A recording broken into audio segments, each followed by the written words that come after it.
Story RH, le podcast RH qui ne vous raconte pas d'histoire. Bienvenue à toutes, bienvenue à tous. No, I'm not a writer. Okay. Dans cet épisode, nous allons parler de 4 éléments clés qui structurent le système d'information ressources humaines, ou le SIRH.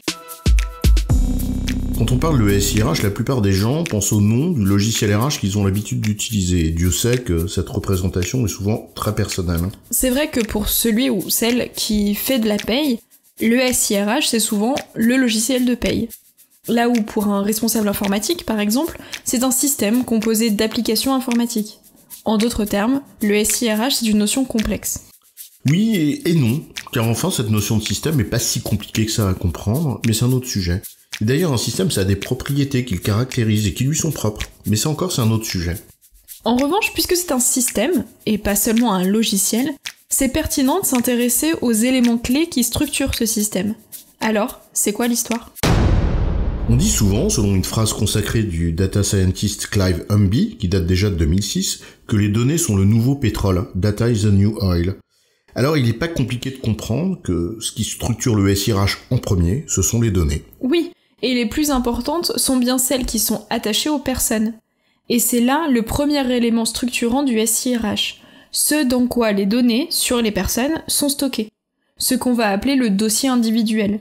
Un peu comme votre fiche individuelle dans LinkedIn ou toute autre application qui a des données sur vous. Oui, et ce que tu appelles finalement cette fiche individuelle, qui présente les informations te concernant, le poste que tu occupes, l'entité juridique à laquelle t'es rattaché, tes compétences, etc., eh bien on peut dire beaucoup de choses le concernant. Est-ce qu'il est facile, par exemple, de le faire évoluer, de lui ajouter des champs d'informations qui n'étaient pas présents initialement ? Qui peut le faire ? Faut-il des compétences informatiques pour le faire évoluer ? Ou suffit-il de quelques clics de paramétrage simples ? Bref, est-il facile à utiliser, à paramétrer, à faire évoluer ? Et ce dossier individuel est composé bien sûr d'informations qui sont partagées ou qu'on va factoriser. On ne va pas par exemple retaper à chaque fois à la main le libellé d'une devise, l'euro ou le dollar par exemple. On va pour ça utiliser une information qui est présente ailleurs dans une table. Et c'est là le deuxième élément clé structurant du SIRH, les tables et les référentiels. Les tables, cela peut être par exemple une table de devises, comme tu as dit, mais aussi la liste des établissements de l'entreprise, ou tout simplement le libellé du métier auquel ton poste est rattaché. Et parfois, ces tables ne sont pas de simples listes de correspondances, mais des références, ou en quelque sorte, une table qui fait référence. C'est par exemple le cas d'un référentiel emploi. T'as d'un côté un dictionnaire d'emploi-repères, donc une table avec des entrées qui sont des libellés d'emploi, et de l'autre un dictionnaire de compétences, donc une table avec des entrées qui sont des libellés de compétences. Eh bien, la combinaison des deux, les compétences requises pour exercer un emploi-repère, eh bien, en l'occurrence, c'est ce qui fait référence, et donc c'est un référentiel des emplois-repères. Et cette notion de table et de référentiel n'est pas anodine, car plusieurs applicatifs du SIRH peuvent être amenés à les utiliser. Et parfois, des applications hors SIRH, avec le contrôle de gestion, par exemple.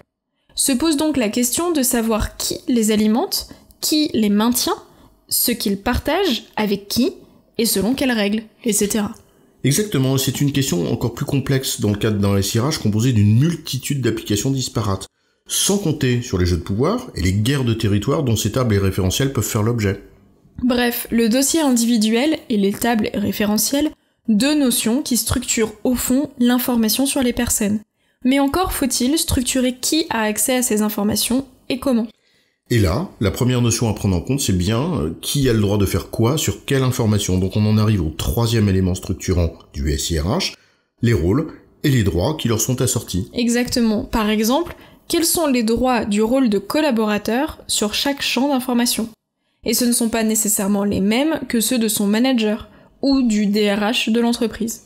Oui, et ces droits assortis à un rôle ne sont pas nécessairement les mêmes dans tous les processus ressources humaines, sachant en plus d'une part que ces droits sont multiples, lire, modifier, archiver, supprimer l'information, etc., et d'autre part qu'une seule et même personne peut endosser plusieurs rôles à la fois. Par exemple, en tant que DRH d'une entreprise, j'endosse les droits du DRH sur le périmètre de responsabilité du DRH, mais aussi celui de manager, car en tant que DRH, j'ai une équipe, mais aussi, également, ceux du collaborateur, que je suis.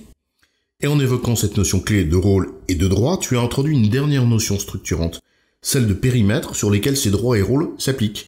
Et là, ça fait référence, et c'est le cas de le dire, à l'organisation de l'entreprise, donc à la manière dont on se la représente. Et c'est ce qu'on appelle la modélisation de l'organisation. Dans notre exemple, le DRH monde aura par exemple des droits sur un périmètre mondial, là où un DRH métier aura des droits sur la population affectée au métier dont il a la charge. Or, on sait la complexité des grandes organisations aux multiples points d'entrée, la structuration juridique en société, filiales, établissements, etc., mais aussi en zone géographique ou en business line, etc. On voit que ces deux dernières notions structurantes, que sont d'un côté les rôles et les droits qui leur sont affectés, et de l'autre des périmètres de responsabilité, permettent en les combinant de déterminer des habilitations, c'est-à-dire qui a le droit de faire quoi sur quelle information. En résumé, 4 éléments clés structurent le SIRH. Premièrement, le dossier individuel qui réunit les informations sur les personnes. Deuxièmement, les tables et les référentiels qui catégorisent une partie de cette information pour la partager tout en préservant son intégrité. Troisièmement, les droits et les rôles pour savoir qui a le droit de faire quoi sur quelle information. Et enfin, quatrièmement, la modélisation de l'organisation pour déterminer les périmètres de responsabilité sur lesquels ces droits s'exercent. J'ai bon, chef ? Ouais, tu as bon, mais on va pas en faire toute une histoire.